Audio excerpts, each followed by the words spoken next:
All right, let's just get right into it. I want you to forget everything you think you know about sleep optimization.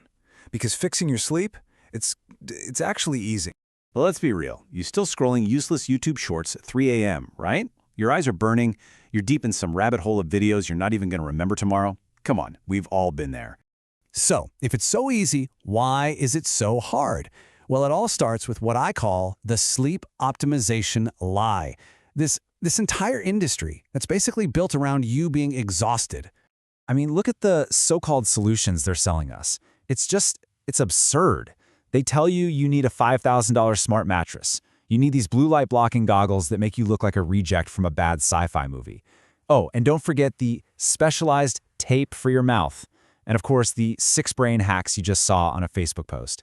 It's a total circus of useless junk. And what happens after you spend all that money and all that effort? The result is exactly the same. You still wake up feeling like you've been hit by a tractor, because none of this stuff solves the real problem.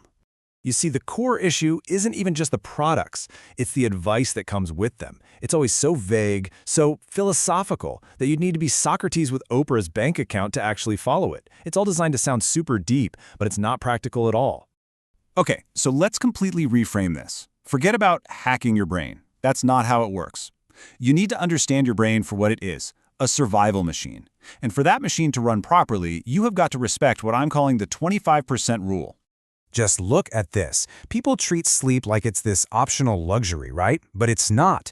It is a non-negotiable 25% chunk of the entire equation for being a functional human being. This is what regulates the hormones that control, well, literally everything. Your mood, your focus, your ability to actually follow through and do the things you said you're going to do.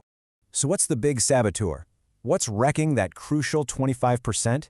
It's not your bad genetics, I can tell you that. It's this number right here. It's the fact that a shocking 93% of our lives, for so many of us, is spent just staring at a glowing rectangle. That screen. That's the real enemy. Okay, let's get into the first practical, actually actionable step. And we're not going to rely on willpower, because that's a joke. We're going to use something way more powerful. Environmental sabotage. The whole idea here is super simple. You've got to stop trying to force yourself to sleep. Instead, you're going to rig the game. You're going to make your environment so boring, so inconvenient, that staying awake is actually the harder choice. And here it is, the #1 culprit, the trigger, your phone charger, just sitting there right next to your pillow. You think it's there for convenience? No, no, no. It's there for temptation. You're basically setting a trap for your future sleep-deprived self to fall right into. So what do? You get rid of the trigger. The solution is, it's almost painfully simple. Move the charger. Put it in the kitchen, the bathroom, mail it to another country, I honestly don't care. Just get it out of arm's reach. Because if there's no charger, there's no accidental 3 a.m. scrolling session. Simple as that. All right, so step 1 was physical. Now, step 2 is all digital. We need a second line of defense against our own worst instincts, right? It's time to install the digital kill switch.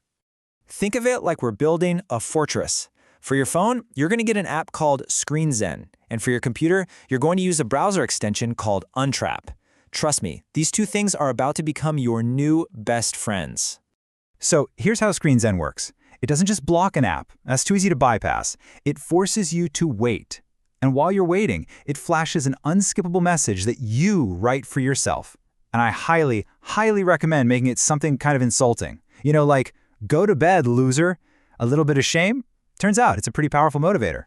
Now for your computer, Untrap just sucks the life out of distracting websites. It turns everything grayscale, so all those shiny, colorful thumbnails suddenly look dull and boring. It completely kills infinite scroll, so you actually have to click to see more. It basically transforms all that stimulating screen slop into something, well, something way less appealing. And hey, did you catch that? Subtitle rater. Okay, on to our final step. We've sabotaged our environment, we've set up our digital defenses to stop the bad habits. Now we're going to add a really powerful positive one. It's time to go out and get what I call S-tier knowledge. And yeah, that means top tier. Look, you got to forget about binge watching 138 different videos on how to sleep better. Most of that stuff is just fluff and hand-holding. If you want the real, unfiltered hack, you have to go straight to the source. And you know what the highest tier source for concentrated knowledge is? A textbook. Yeah, a textbook. No fluff, no ads, no distractions, just pure concentrated science.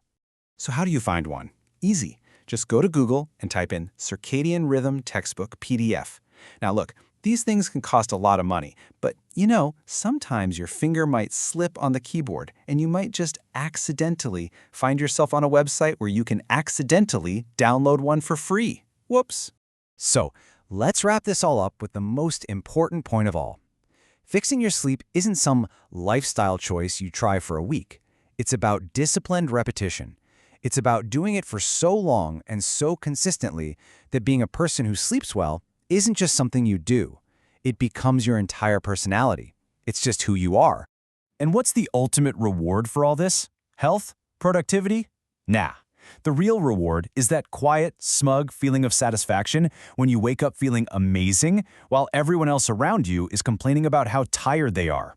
It's the feeling of being, let's be honest, just a little bit better than everyone else.